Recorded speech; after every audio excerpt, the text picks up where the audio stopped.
Lust is the most powerful emotion one will ever feel in his or her life. It is characterized by the craving for sexual gratification and is associated primarily with hormones. It is no surprise that lust is one of the 7 deadliest sins. We are currently watching it destroy the lives of millions of people who have fallen and are still falling victim to the party and clubbing lifestyle and are making some of the worst decisions they could ever make in life. Lust is an intolerable itch that one can't help but scratch. However, it exists necessarily because we need to reproduce. The goal of every species that has ever existed is to make more of itself and live on, pass on its genes, and keep the species alive for as long as possible. If lust hadn't existed, fewer people would reproduce, inevitably leading to the extinction of the species. Reproduction and making more of your species as a human isn't an easy process because humans can only have one offspring at a time and it takes 9 months to have that offspring. So the brain rewards us for having sex and gives us positive feedback when we get turned on. And it turns off that logic center in our brain to ensure that nothing distracts us. When someone is feeling sexually aroused, they tend to do things they later regret. They feel as though they have become a completely different person. It is literally being under a spell. You are unable to control your flesh, and that feeling becomes too good to let go. Why is that? Well, sexual arousal appears to turn off regions in our brain that regulate critical thinking, self-awareness, and rational behavior, including parts of the prefrontal cortex. Activities in areas like the cerebellum ramps up rapidly. The cerebellum helps process emotions, making you feel connected to your partner, as well as increasing muscle tension throughout your body, setting the stage for orgasm. Moreover, the hypothalamus plays an important role in regulating sexual behavior. This region of the brain links the nervous and endocrine systems, which in turn produces hormones that travel through the bloodstream and control the actions of cells and organs. The hypothalamus gets you started with being under the spell. It is actually the amygdala that places the final nail in the coffin. The amygdala is involved in evaluating the emotional content of a sexual situation, which helps to control sensory processing and attention. This emotional processing of the amygdala is well connected to motivational areas of our brain, therefore guiding sexual behavior. So, this rush you feel and the sudden motivation is the combined effort of the amygdala and the hypothalamus to get you to reproduce. In case you're more interested in the science, the catecholaminergic, which means relating to the catecholamines, stimulation of the hypothalamus and the amygdala is not necessarily a good thing in case of sexual arousal, because catecholamines are important in stress responses.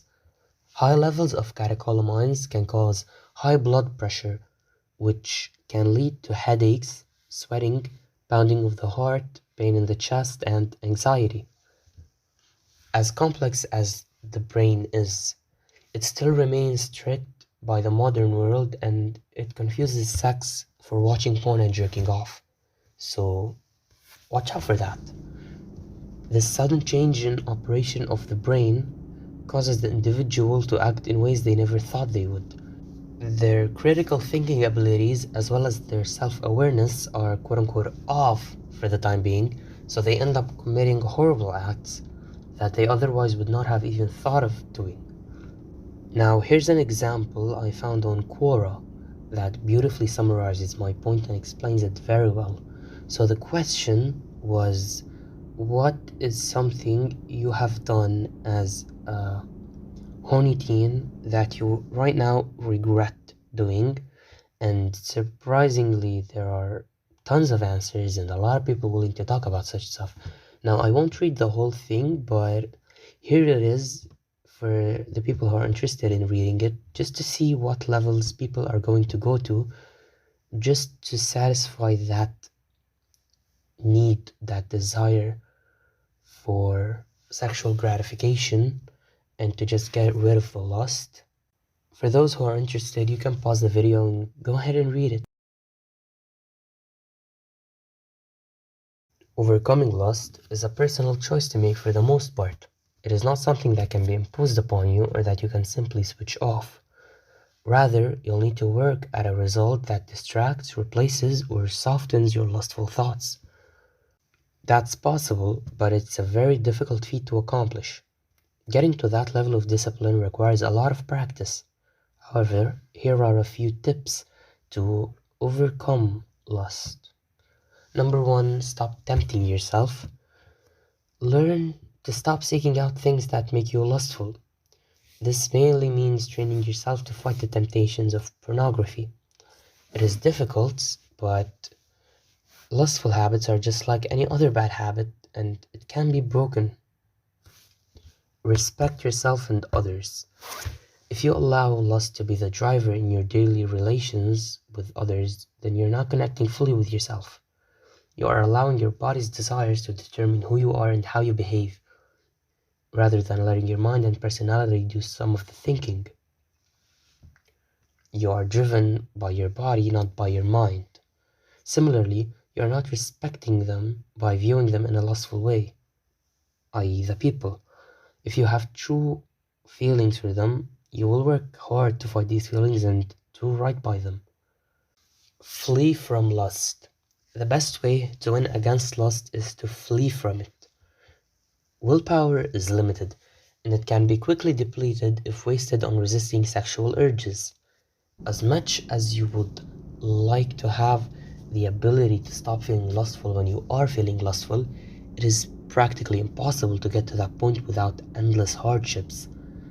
And there's a risk factor involved, because these endless hardships aren't just going to be you resisting lust, because when you give in the first time, the urge is going to come back stronger, pull you in even more. That means there is a very high chance that you won't even win the battle against lust and you'll succumb to it. Not willingly, but it just feels so good that you can't stop. Moreover, it is an emotion, and it will come back eventually. Think about this. Lust is an emotion. You don't feel happy once in your life. You don't feel sad only once in your life. You don't feel anxiety, stress only once in your life. You feel them multiple times, and you'll feel lost. It'll come when you least expect it. You'll be sitting in a classroom, for example. The teacher is talking and you're about to sleep or something, and you suddenly start to have lustful thoughts. It happens.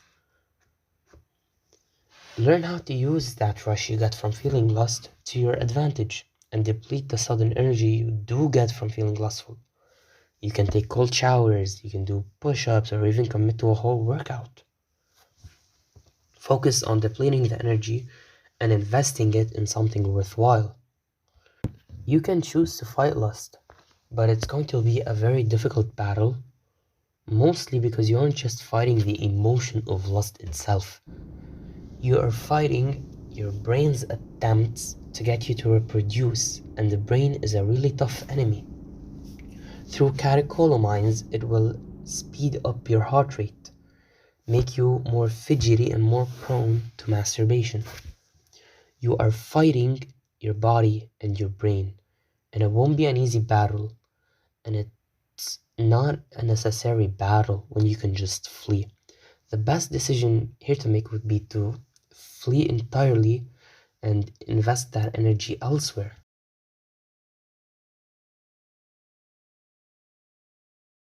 Porn addiction is an excessive preoccupation with sexual fantasies, urges, or behaviors that are difficult to control. They cause you distress and negatively affect your health, job, relationships, or other parts of your life. It's when your sexual thoughts and activities consume your life. You know that watching porn is bad for you. You know the science behind it. and why it happens. But what is the reason for your indulgence then? It is simple. Neurotransmitters. Imbalances in some neurotransmitters, such as highly addictive dopamine, may contribute to the compulsive sexual behavior disorder. Though the exact mechanisms are unclear, however, what is clear is the addiction to feel that dopamine rush when you do indulge because it feels way too good to be true. The sex addict in this case chases pleasure and tries to accumulate as much of it as possible. You would think they're constantly feeling pleasure. They must be happy, right?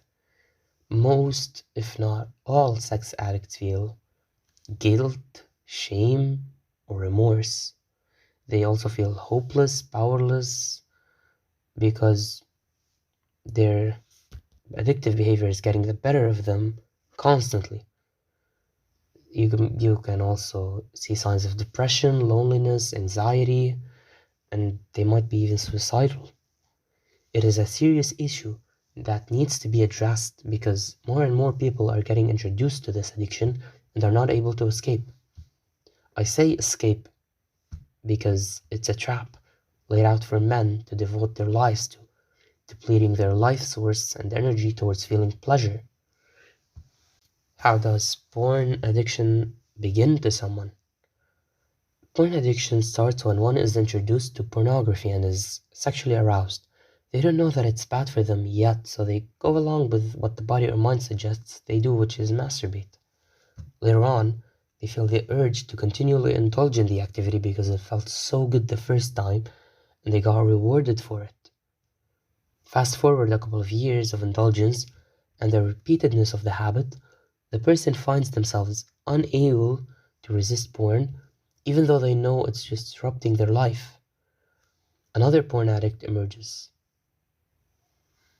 How can porn addiction ruin your relationships? Porn creates unrealistic sexual expectations that real sex between partners cannot deliver. It is a world in which both men and women are ultimately devalued. Pornography increases your sense of loneliness. People often turn to porn as a substitute for connections they don't have. Porn also presents the illusion of connection and intimacy, but it actually promotes objectification and promiscuity, which is having or involving many sexual partners, which opposes the concept of attachment. The more people turn to pornography to feel less alone, the less likely they are to create meaningful connections in life. It is a temporary relief that creates a cycle of emptiness. Porn addiction is the most destructive habit one could indulge in, and treating it is a must. Before we get into how you can break free of it, you need to realize something. I want you to clear your mind for a moment and listen closely to what I'm about to say. You see, the truth of the matter is, pornography is a multi-billion-dollar industry that has one goal: to hook you, to hold you, and to take everything that you have to wreck your life and to ruin it. It is worse than a casino that takes all the clocks and all the windows out and doesn't let you know what time it is. The goal of pornography is to prey on the most basic human nature: your sexuality, your temptations, lusts, the way that God created you. Once you realize that, you'll feel the true disgust of porn, and you might even go as far as to despise it, and I don't blame you one bit for that. With that said and done, here are a few practical ways of dealing with it. You need to realize the power and negative influence that pornography will have upon you. It is not a simple little step of sin. You see, porn does something on the inside of you, not just on the outside. Porn rewires your brain. It reshapes your body. And we need to take the temptation of pornography and really put the face of destruction and disaster on it, rather than the cuteness or attractiveness it may have. Number two, set realistic goals. Set a goal of 1 week or 2 weeks, I'm going to be porn free for 2 weeks, and at the end of these 2 weeks, reevaluate your goals. I'm going to do it for another 2 weeks. I'm going to do it for another 2 weeks, and at the end of the month, you're gonna see amazing results. And if you continue on with this behavior, you might even stretch it out to I'm going to be porn free for a month or 2 months or 6 months. Set realistic goals that you can break free from. If you set an unrealistic goal, you lose motivation and all hope of achieving it, most likely on the third day. Your first and current goal might be to never watch porn ever again, but you know deep down that that's impossible, and you're going to get so demotivated you won't even try to accomplish it because you're physically unable to do something you're not convinced with. You aren't never going to watch porn ever again. Realistically, you will get exposed to pornography every once in a while. What to do about it, it remains a choice from then on. You choose whether to indulge or to not indulge. But to say you're never ever going to watch porn or you're never ever going to indulge is completely absurd because you will get moments when you are weak, vulnerable, and porn kicks in. You're like, well, you start making excuses and you somehow convince yourself to do watch it, but feeling guilty after watching it and beating yourself up over it won't do anything. You need to take some practical steps at home. Control what you do with your telephone. Find the filter that you would use. Put your computer in a place that is publicly accessed. And don't turn your screen to the wall. Make sure that your back is turned to the public and people can walk in behind you. This will make you less likely to open up a porn site because of the shame you'll feel when you are caught watching it. Usually indulge in porn privately with doors closed, windows locked, curtains down. You need to rid yourself of the privacy because when you rid yourself of the privacy, you won't be able to indulge in activities that require privacy, such as, you guessed it, porn. Lust is a very powerful emotion, if not the most powerful emotion of all, that you can overcome. It requires a lot of time, effort, and loss of multiple battles before you can truly master what you do with your body when you are tempted. I want to end this video with a story. In the city of Athens, back in the Romanian era, there was a mighty warrior feared by all men. When the city of Rome was under attack, he took on 100 soldiers on his own and slayed his enemies with seeming ease. He was so effortless, he was truly the greatest warrior to ever live. There were also tales of a very beautiful woman living in the country that had attacked Rome, and he fell weak to her. He wanted her to be his. He tried everything he could to impress her, but to no avail, till one day she seduces him into having sex with her. His body became weak and he was fully giving in to her. He finally believed that he's going to get this woman, and his emotions took the better of him. As they both leaned in for a kiss and he closed his eyes, she then proceeded to stab him right in his heart, putting him to eternal rest. A man who took on 100 soldiers got bested by a woman who was capable of using her body to seduce him and using him against himself. Keep that story in mind when your urges become strong, because it is a true indicator of how strong lust actually is. Overcoming it is an achievement, and you should strive to complete that achievement and win over lust whenever you get the opportunity. Think of the urge as an opportunity of giving yourself a win.